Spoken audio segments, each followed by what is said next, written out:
মনের মধ্যে অনেক খুশি হচ্ছে এবং আমার টিমকে উইন করে হ্যাট্রিক করে আবার টিমকে উইন করেছি। আর দীপারেং সে অনেক ভালো ফুটবলার, আমাদের মৌলভীবাজার জেলার একজন সুনামধন্য খেলোয়াড়। সে আজকের ম্যাচে হ্যাট্রিক করেছে, সেটা আসলে আমাদের জন্য অনেক উৎফুল্ল, আমাদের মৌলভীবাজার জেলার জন্য একটি গর্ব। আমি বরগুনা ফুটবল একাডেমি থেকে, পরিবারে বাবা আর দুইটা ভাই। সবার কাছে দোয়া চাই আমি যেন আরো ভালো করতে পারি টিমের জন্য। সর্বপ্রথম ধন্যবাদ জানাতে চাই বাংলাদেশ ফুটবল ফেডারেশনকে যে এরকম একটি আন্ডার-17 ন্যাশনাল চ্যাম্পিয়নশিপ ফুটবল টুর্নামেন্ট আয়োজন করার মাধ্যমে কিন্তু আমরা মৌলভীবাজার জেলা কিন্তু এখানে সুযোগ পেয়েছি খেলার। আর আমরা কিন্তু প্রথম খেলা কিন্তু এই ব্রাহ্মণের সাথে কিন্তু 3 গোলে পরাজয় বরণ করেছিলাম। আমাদের ছেলেরা মধ্যে একটা ছিল যে মানে খুব একটা ছিল যে শক্তিশালী, এটা মনে হচ্ছিল স্ট্রাগল করার মতো একটা জিনিস ছিল যে তারা যে এখান থেকে কিভাবে বের হয়ে আমরা জাতীয় পর্যায়ে খেলবো, কিভাবে খেলবো, এরকম কিন্তু আমাদের মনোভাব খুব স্ট্রং ছিল আমাদের খেলোয়াড়রা। আপনারা জানেন আমাদের 11 জন খেলোয়াড়ের মধ্যে 3 জন অমুসলিম, বাকি 8 জন খেলোয়াড় রোজা রাখে ওরা ফুটবল আমাদেরকে কিরানুপূর্ণ উপহার দিয়েছে।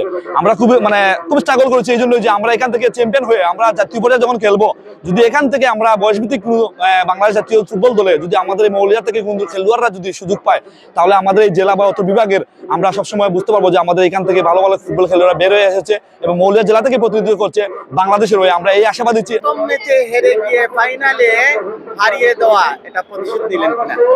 এটা আসলে প্রতিশোধ বড় কথা না, ফুটবল একটা গেম, সেখানে বসে আর পরাজয় জয় পরাজয় থাকবেই। কিন্তু আমরা আসলেই যে প্রথম ম্যাচে আমরা পরাজয় বরণ করে আমরা কিন্তু হয় নাই, আমরা কিন্তু মানে মন ভাঙে নাই, আমরা মন শক্ত করেছি যে আমরা কিভাবে এখান থেকে জয়লাভ করে ফাইনাল কিভাবে খেলবো। আমরা প্রতিটা ম্যাচে কিন্তু আমরা ফাইনাল মনে করেই খেলছি এবং আজকের ফাইনাল ম্যাচে আমরা ছেলেদেরকে সেটাই বলেছি যে কিভাবে এখান থেকে চ্যাম্পিয়ন হওয়া, যে আমরা ভালো ফুটবল খেলে, আমরা ভালো একটা ফুটবল খেলে ভালো রেজাল্ট করে কিভাবে আমরা সিলেট বিভাগ সুরমা জুড়ে চ্যাম্পিয়ন হতে পারি, সেই মনোবল নিয়ে কিন্তু আমরা খেলোয়াড়রা কিন্তু মাঠে প্রবেশ করেছি এবং তারা কিরানুপূর্ণ উপহার দিয়েছে।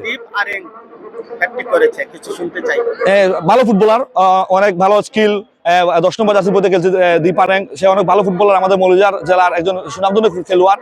সে আজকের ম্যাচে হ্যাট্রিক করেছে, সেটা আসলে আমাদের জন্য অনেক উৎফুল্ল, আমাদের মৌলভীবাজার জেলার জন্য একটি গর্ব।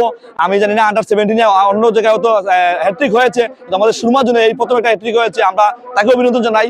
পাশাপাশি আপনারা যারা মিডিয়ার মাধ্যমে তাদের খেলা আমাদেরকে উপহার দিয়েছেন বা আমরা খেলা দেখার সুযোগ করে দিচ্ছেন, আপনাদেরকে আমরা ধন্যবাদ জানাই।